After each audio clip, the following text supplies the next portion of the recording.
हाय, hello, नमस्ते. Welcome and welcome back to my new mini vlog and guys माझे final practical exam चालू होत्या. So आज होती माझी लास्टची लॅब, रिव्ह्यू लॅब होती. ती झाल्यानंतर आम्ही इथे सर्वच जण खूपच इमोशनल झालो.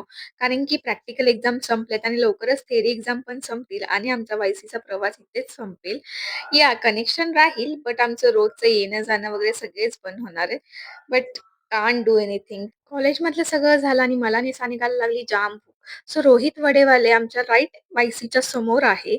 सो तिथे आम्ही क्लासिक वडापाव ट्राय केला. सो गाईज इथे वडापाव खूप छान होता. हा टेस्ट मस्तच होती आणि खूप व्हरायटीज आहेत. तुम्हाला ट्राय करायचं असेल नक्की व्हिजिट करा.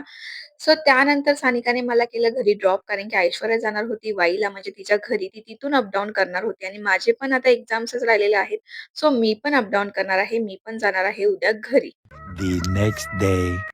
तर गाईज मी आलेले आहे धामणीला. माझं सगळं शिफ्टिंग झालेलं आहे. सो खूप गडबड झाली, खूप सामान होतं. सो मला ते शूट करायला भेटलेलं नाहीये. मी आली आहे धामणीला. माझं इकडे सगळं सामान शिफ्ट झालेलं आहे आणि लवकरच माझ्या आता एक्झाम्स पण, थिअरी एक्झाम्स पण सुरू होतील. So yeah, best luck for me. So last exam आहे.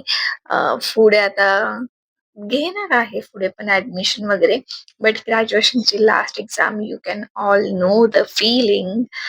तुमचं ग्रॅज्युएशन जर झालं असेल तर तुम्हाला नक्कीच फिलिंग माहिती असेल की ग्रॅज्युएशन नंतर आपलं कॉलेज लाईफ संपते आणि पुढच्या मग जबाबदाऱ्या आपल्यावरती येतात. आपली वेगळी लाईफ चालू होते.